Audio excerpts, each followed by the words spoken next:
Sige. Ah, Start ko Wait na. Okay lang, na ba? hindi pa ako ready. Oh, okay, okay.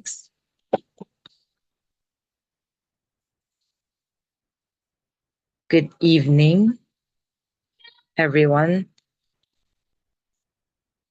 Our topic is the part three of our spiritual pride series. So, as we said, it's based on this book, He Blinded Their Eyes by Father Miguel Angel Fuentes. And we will end on a high note because we will talk about how to actually overcome spiritual pride. So, in the past two talks, we really looked at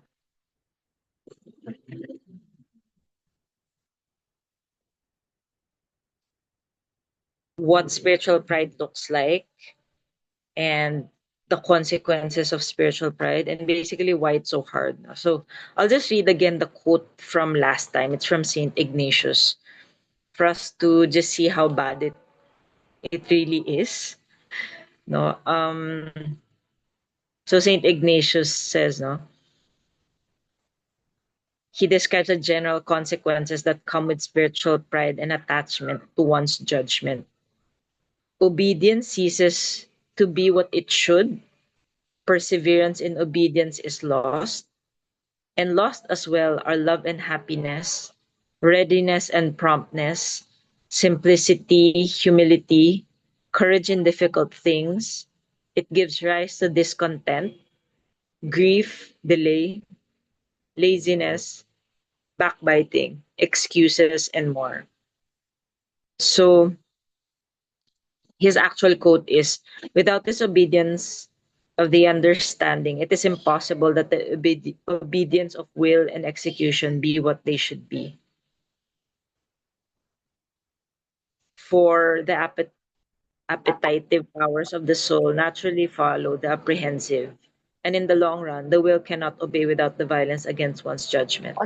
It means spiritual pride really starts in the heart and in the mind. No? So before we actually find it hard to obey, first we see that it's in our heart. No? Yung parang inside, ayaw na natin talagang sumunod. And that's why it's hard to follow externally.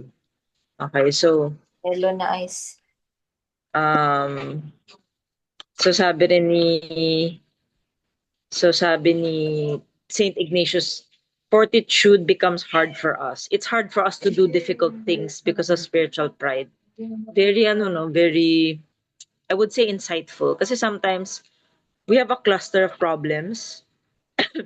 Thus we always confess the same problems or sins. Pero yun pala, excuse me, the root of it is spiritual pride.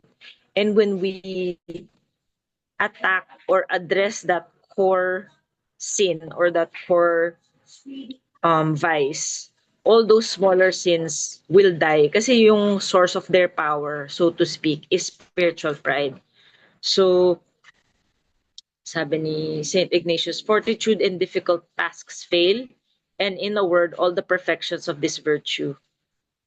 On the other hand, when one obeys without submitting one's judgment, there arise dissatisfaction, pain, reluctance, slackness, murmurings, excuses, and other imperfections and obstacles of no small moment which strip obedience of its value and merit.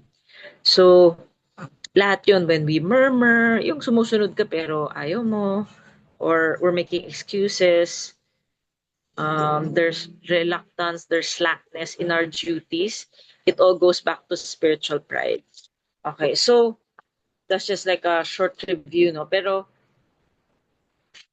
we will start with this quote from Jeremiah 18, verses 11 to 15. And it talks about, in a way, it describes the person who is spiritually proud. It says, return all of you from your evil way, reform your ways and upend your deeds. But they will say, no use. We will follow our own devices. Each one of us will behave according to the stubbornness of our own evil hearts. Yet my people have forgotten me. They offer incense in vain. No? So it shows here na the spiritually pride person can actually still offer worship externally. No? Like the people here. They offer incense. Outwardly, they still adore God. No? Pero inside, ayaw nilang sumunod. Okay, so yeah, we can look into our own hearts na we may be doing the pious things, no? Maybe we still pray the rosary, we still go to mass. Pero there are those things na we are so stubborn about na we know what God wants us to do, but we don't do it. Okay, so what to do? It sounds so hopeless na parang paano na lang, di ba? What are we supposed to do? So Father Fuentes in his book, he gives us several ways, no? But it's good to know na he quoted this Latin saying, no?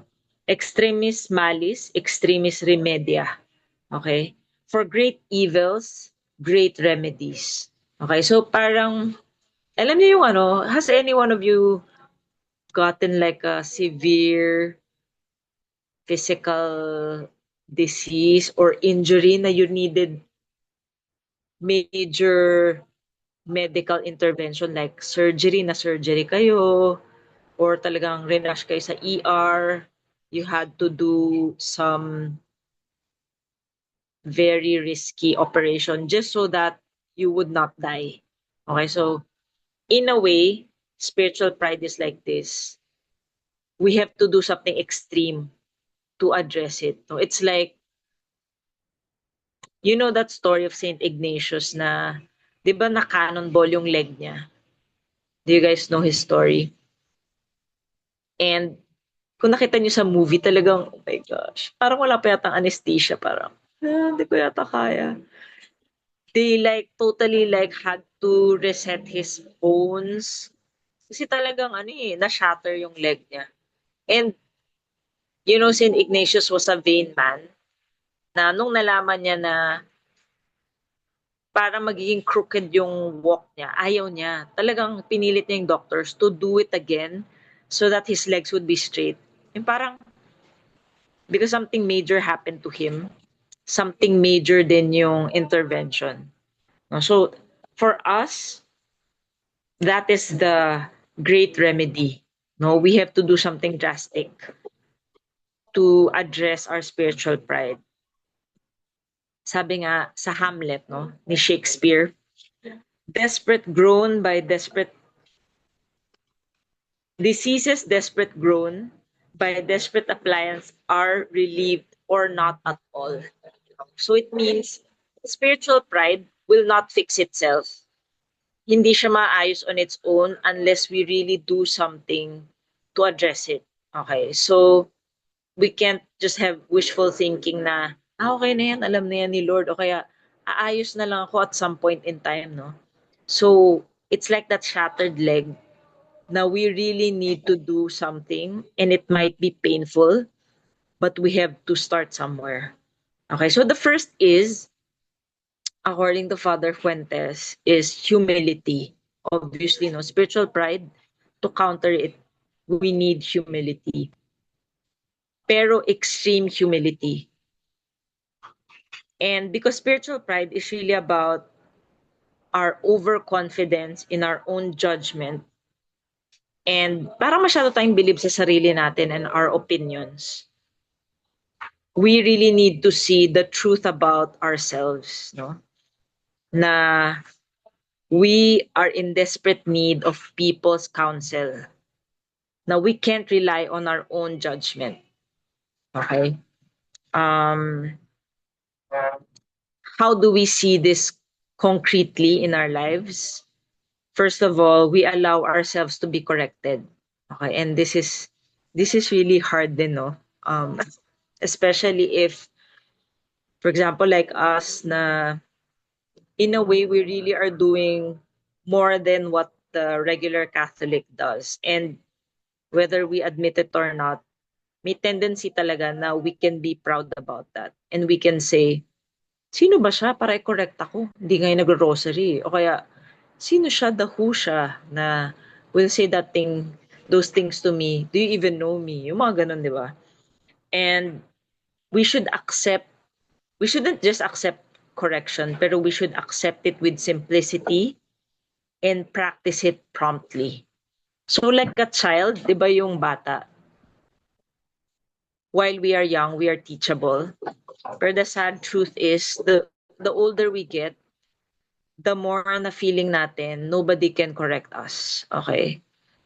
And we think that we know it, or we accept the correction, pero we are so slow to practice it. Okay? Yung parang, hindi sakana. Di ba? Yung parang, I'll get to that.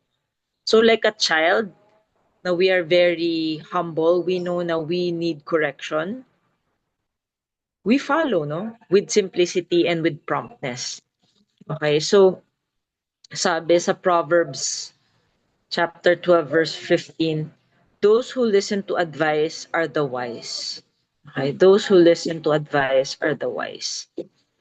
So we meditate on that, no, na what are the things na maybe we've been corrected about and we struggle against it, or we refuse the correction because we think we're better than the people or that person correcting us. No? As if God will not use anyone to deliver his message. Okay, so in a way, maybe he's delivering that message through that particular person na naiinis tayo, precisely to humble us. No? And we have to recognize na ka-correct talaga tayo. Okay, and the moment na we think na we are beyond correction, it already proves na we are really proud, no? So that's the first one, humility. Second is docility. Okay? Docility is yung someone, it's a quality na we are easy to steer in a different direction. Hindi matigas yung ulo. Okay? Teachable. Kasi part of spiritual pride is also stubbornness, no? Di ba yung sinasabi nga natin na minsan we will ask advice kunwari, minsan sa pare or someone that we know. Pero in our mind, meron na tayong opinion na, ay hindi, ito na yung gagawin ko. Di ba? So, the remedy is really to follow the Holy Spirit. And how do we do this concretely? We obey the Holy Spirit, not just, like, inimagine ko na sinabi to ng Holy Spirit. But concretely, we follow the Holy Spirit through our superiors, the magisterium, and people in authority. Okay, so for example, you're a spouse, you're a wife, I mean, obviously, the priest of the home is the husband. No? And I know this can really be a challenge for some women, especially if we think mas magaling tayo dun sa mga asawa natin, or kahit saan, kahit sa work, sa boss natin, we think that we're smarter than them or mas magaling yung diskarte natin. Sometimes it's a struggle, no? To actually be docile. Okay? Just to clarify though, I'm not talking about sinful things, no? Like, for example, your boss tells you to do something that is obviously a sin. We're not supposed to be docile, okay? We're supposed to resist that and to disobey. Okay, same thing goes with other superiors, okay? So, yun no, docility. And it's really a challenge for us kasi in our culture, yung parang self-authoring capacity ng tao or our personal agency is so emphasized or overly emphasized na in a way parang mahina ka, or it's not actually a good thing if you follow other people. Parang masyadong gino-glorify na you follow your own self. Okay, so that's why docility is so is kind of rare nowadays, no? Minsan yung mga anak, kahit sa sariling magulang, di man lang sumusunod, di ba? And it may be because sometimes we think, maybe our own parents, they're not pious people. Maybe they don't even go to mass. So sometimes we struggle with the idea na we will follow them in certain things kasi we think, why will I follow you, di ba? You don't even do this and that, okay? So, lalo na kasi that's mortifying to us. And that's actually on purpose, no? God did that on purpose so that we would really humble ourselves. Um, so yun yung docility. The next is, sorry. I will add na we are really called to be docile kasi we have to distrust our own wisdom in a way. And we should recognize that we are stained by original sin pa rin. Meron pa rin, kumbaga parang, we are not wise, okay, by nature. And, sabi nga sa 1 Thessalonians chapter 5 verse 21, no? Test everything and hold on to what is good. Okay, so we also recognize na yung feeling mo na sure ka na ito talaga yung mangyayari, ito talaga yung tamang dapat na gawin. Tapos biglang ipapakita talaga sa'yo na maling-mali talaga. Di ba? So, I have this small story na natatawa ako when I think about it. Very recent. So you guys know that Humilitas, we were able to have this really good undertaking recently na we influenced the Bishop of Malolos to consecrate his diocese to the Sacred Heart. Galing talaga, praise God talaga. And Bishop Villarojo, ang galing ni Bishop Villarojo. He's like this embodiment of docility na parang, sino ba kami na magsasuggest sa kanya na mag-consecrate? Pero sinunod niya kami, parang, that's so, through letter lang ah. It's like we've never met him before. Okay, we presented the TARP to him, pero after that, he became really open to our suggestion to consecrate the diocese. Ang daming tao. Well, it was coincided with an already scheduled diocesan event. Pero the fact na he really accommodated the request shows na he's docile. Kasi he could just say no eh. And honestly, we've been talking to a lot of bishops and ang hirap kumuha ng answer. And it's not even a new thing. It's like the consecration of your diocese. It's not even like weird or out there. Pero Bishop Villarojo was really, good enough and very kind enough to give in to our request. So anyway, so there was this story na natatawa ako. We're going home na and then we're taking photos with the parish priest, si Father Mar Lucas. And then just humilitas people, di ba? So with Father ganyan. And then one of us, si Gilbert, natatawa ako kasi he called this whom I thought was a random tita to join the photo. Nainis ako na parang, humilitas nga eh. Bakit ka nagko-call ng random person na dumadaan na mag-join ng photo?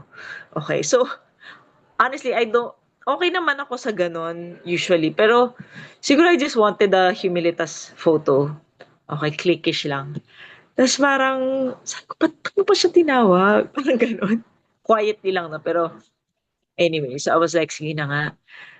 Pero after, grabe. This lady pala is like, I don't know, she's like the Hermana Mayor. She's actually like a big deal in that parish or in that vicariate. Tapos binigyan niya kami lahat ng Mama Mary statue tsaka dalawang smaller images na parang, okay, nearba. Part yun kasi nabigyan kayo. Kung hindi mo siya pinasali doon sa photo, hindi kayo mabibigyan ng mga statue. So parang small things like that na it's just the Holy Spirit, wanting you to do things differently. Okay, so there's another point then that's more specific to this. Pero I think they're all really connected. So second is docility. Third is detachment. Okay. If we are attached to a lot of things, we will really have spiritual pride. Kasi we're attached eh. We're attached to our reputation, we're attached to this certain ways of doing things, or ganito ko na siya ginagawa dati pa, dapat ganito lang talaga, di ba? And we will see that only the person who is the Lord of his passions will be able to give or to make good judgments, no? So the more attached we are to certain things, people, certain preferences or even opinions, we will notice na the more prideful we can be, no? Kasi nga, attached ka dun sa thing na kala mo okay, eh, di ba? Kumbaga, God can't really use you kasi you're so set in your ways. Okay, so detachment is a thing na we have to work on. Okay. Fourth is obedience. Okay, so I think medyo connected siya. Like, obedience is connected to docility, it's connected to humility, no? Pero we will see that spiritual pride kasi is rebellion. At the core of it, it's rebelling against what God wants, okay? God's will, no? So we have to really, in a way, deny our own understanding, okay? And um, follow what is being asked of us, okay? So sabi ni Father Cashan, by no other evil, by no other vice does the devil draw a monk headlong and bring him to death sooner than by persuading him to neglect the counsel of the elders and trust his own judgment and determination. I'll read that again. By no other vice does the devil draw a monk headlong and bring him to death sooner than by persuading him to neglect the counsel of the elders and trust his own judgment and determination. Okay, so sometimes we seek spiritual advice from priests or people whom we trust. Pero pag sinabi na sa'yo yung dapat mong gawin, wala na, ayaw mo na siyang gawin kasi, ganun ba yung dapat gawin? Ayoko nga. Parang, wag na lang, di ba? So, we have to be obedient kasi nga, we have to recognize how flawed our thinking is. Okay? Di ba yung sinasabi nga na, my thoughts are not your thoughts, no? My ways are not your ways. What we think is wisdom is actually like folly to God, no? What is valuable in our eyes is actually worthless in God's eyes. So we have to recognize our tendency to have that defective thinking. Okay? And then next is self-denial. Bakit self-denial? Kasi pride at its core also is self-affirmation. Spiritual pride is self-affirmation. You know, I was parang really finding this amusing, no? Kasi self-affirmation, self-affirmation. Di ba that's all that the culture talks about? Self-affirmation. Positivity, mga ganon-ganon. Tama ka. You know, trust your heart. Mga follow your heart. Mga ganon. Don't follow your heart nga eh, di ba? So, self-denial, we have to apply this to ourselves even in the small things, no? And Saint Ignatius says, deny yourself in the small things so that when God asks something big of you, it will be easier, no? What did Renzo say? I once heard from a priest, from an old sermon from a priest, that the way to combat and battle pride and excessive self-importance is having the mentality that someone is greater than us. Yeah, that everyone is actually better than us. If I'm not mistaken, the homily was rooted in a time in the Bible when Jesus taught that in a wedding, we must not sit on the special seat because some people who are far greater than us may arrive.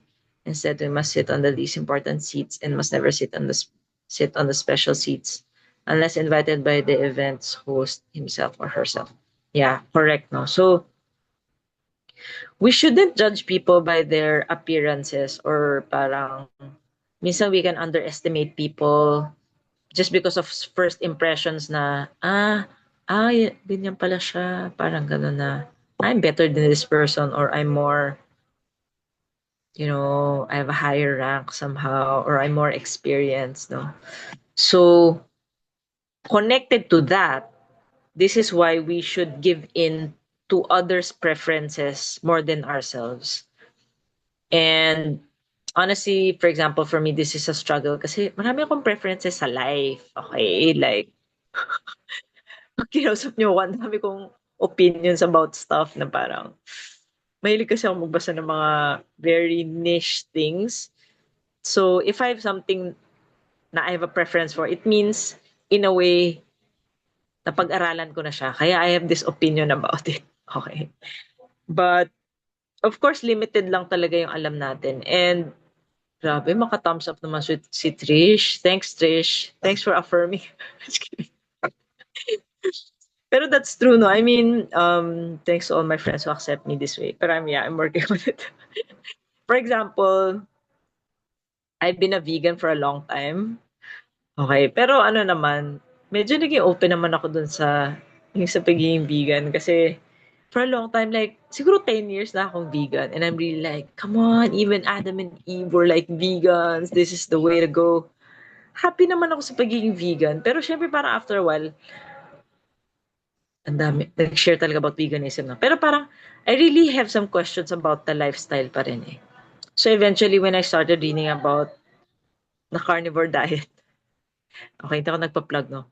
Parang naging open ako to ano na maybe being a vegan is not the way to go, no? So we should always have that openness, no? Na we don't cling to our opinions and preferences so much, okay?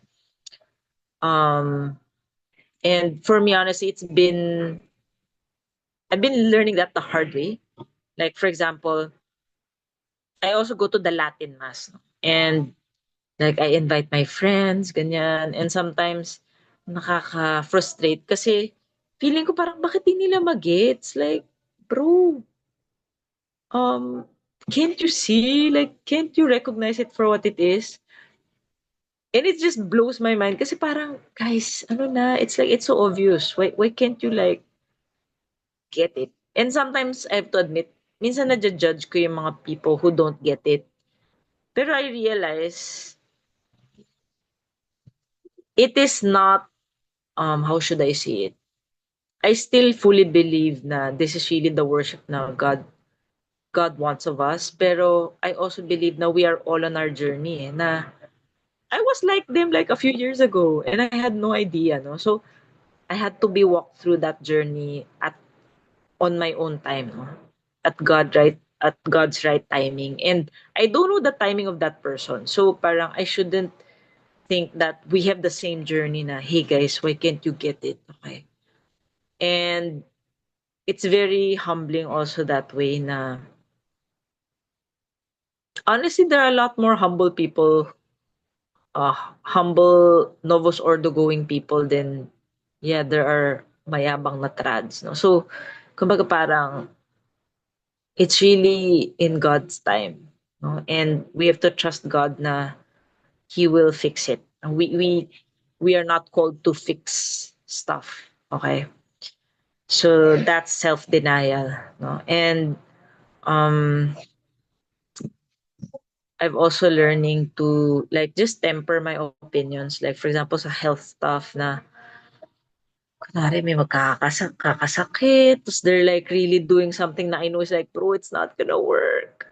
Parang ano na lang, isasuggest ko lang siya once, tapos kung ayaw mong siyang itry, I'm like, okay, just do your thing. Parang, I'm just gonna share what I know, pero syempre, obviously, you're gonna decide it for yourself, no? So self-denial. So the more that we deny ourselves in small things, the easier it will be for us to follow God when He asks us of bigger things. So it's a way of life. It's an attitude that we cultivate. Okay. Number 6 is the spirit of faith. Okay, the spirit of faith. So what does that mean? So basically, it's 3 criteria. Okay, and I know you guys are familiar, pero just understand that practicing these three things is crucial for us to be truly humble. Okay. First is dependence on God. Diba nga, um, all the hairs on our head are numbered, and not one of them falls without our Father in heaven knowing. No? So, we become proud kasi nga, we think that it is our diskarte sa buhay natin. Kasi buhay natin to eh. That will be countered by the truth that actually we are so dependent on God. We can't really, we can't even really do anything on our own, di ba? So when we recognize that, we can really see who we are in God's eyes and that we are just dependent children on Him. Okay. Second is God's divine providence. Okay. So which is also connected to dependence on God. Pero this in particular teaches us that everything that happens to us, the good and the bad, suffering, persecution, actually redounds to our good. Everything will work out for our benefit. So we have to trust that. And when we recognize that, hindi na tayo masyadong agit to enforce our opinion, to fight for our rights. Kasi ano eh, kumbaga parang chill na tayo. We know na someone has our back. We don't really need to be on surviving mode na parang it's all us. All our diskarte, all our um, plans, gano'n, no? We trust in the one who cares for us, even more than we care for ourselves. Okay. And then the third is the central importance of God in our lives. No? So actually, if you think about it, it's very humbling to realize na the world or life or death or the future or the present, they all belong to Jesus Christ. So we belong to Christ and Christ to God. Okay, so that's from 1 Corinthians 3 verse 21 to 22. So actually, kasi we're very self-centered, we're a self-centered culture, it's so easy to forget na it's not about you pala, it's not about me. I can stop being so stressed about things kasi it's not about me. No? Na it's about God. Na if something happens to us that is not to our liking, then we can find peace in the thought that it works out God's own bigger plan. So I can just chill and be at peace. Okay, so that's it. I will just wait lang, read this very nice quote from Saint John Avila.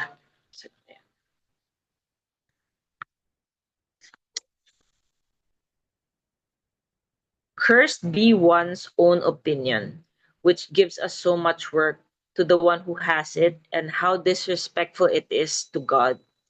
Take care to not be ruled by it, but rather to content yourselves with how God rules you. Your will is one-eyed and your opinion blind. You don't want to follow such guides. Be guided that by supremely good guide, who cannot want anything but what is good. Govern yourselves by that knowledge, who neither deceives nor is deceived. Place your care in the one who cares for others so well and looks after those who entrust themselves to him. Let us draw close to him who looked upon you before you were born. So place your care in the one who cares for others so well and looks after those who entrust themselves to him. So that's it. Thank you. You can end, praise God. You can end the recording, Rose.